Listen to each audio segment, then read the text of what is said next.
welcome everybody who tuned in to another edition of Treasures. Today's treasure is very important, and you're going to learn some more Hebrew today.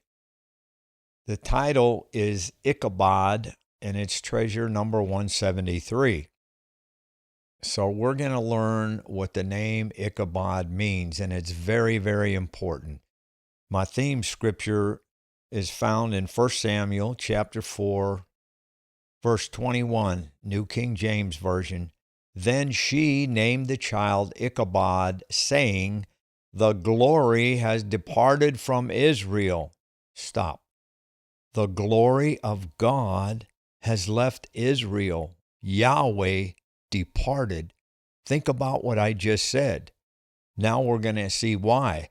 Because the ark of God has been captured, and because of her father-in-law and her husband.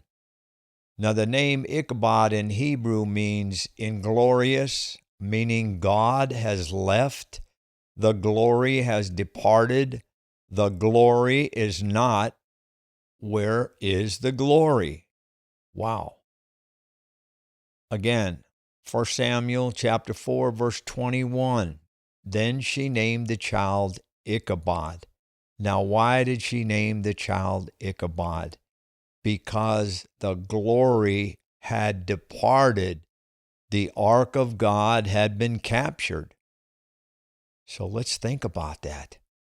Now let's go to 1 Samuel chapter 4, verses 10 and 11, New King James Version.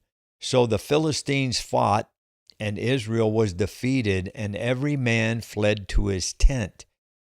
There was a very great slaughter, and there fell of Israel, think about this, 30,000 foot soldiers died. 30,000 men died.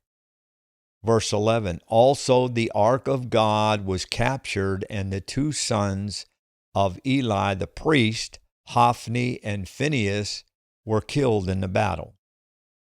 So we see a runner came from the battle and told Eli the priest and father of Phinehas and Hophni, who were killed in battle, and the ark was captured by the Philistines, who were all pagans. They didn't worship Yahweh God, the true God.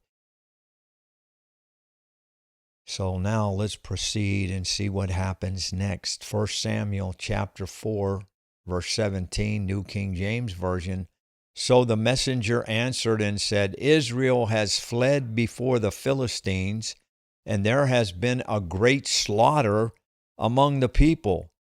Also your two sons, Hophni and Phinehas, are dead, and the ark of God has been captured.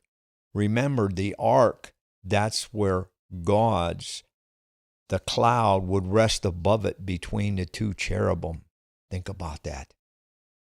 Imagine upon hearing the news, the Bible tells us in 1 Samuel chapter 4, verses 18 and 19, New King James Version, then it happened that Eli fell off the seat backward by the side of the gate, and his neck was broken, and he died.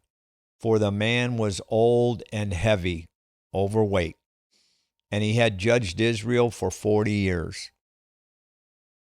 Now let's go to verse 19. Now his daughter-in-law, Phinehas' wife, was with child due to be delivered, and when she heard the news that the ark of God was captured, and that her father-in-law and her husband were dead, she bowed herself and gave birth, for her labor pains came upon her. And that's reference 1 Samuel 4:21 that I mentioned earlier in this message of Ichabod. Now let's talk about in Ezekiel 10, we see another occurrence of the Lord departing from Israel. The prophet Ezekiel is given a powerful vision. He sees the glory of the Lord going up from the holy place, leaving the temple, going out past the eastern gate, up to the Mount of Olives. What's that about? We're going to find out. This was a major sign that with God's presence gone, the temple in Jerusalem will be destroyed. and in the year 586 BC, it was destroyed. Now, the second temple was destroyed in 70 AD by the Romans. 40 years before the temple was destroyed, Messiah, Yeshua, Jesus, left Jerusalem and this world. Now, what do I mean by that? And he did according to the pattern of Ezekiel. He went east of the city and up to the Mount of Olives. From there, he left the earth. Remember, Messiah is the presence of God. He ascended into heaven.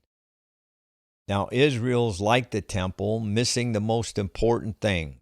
That's true for all of us believers in the Messiah.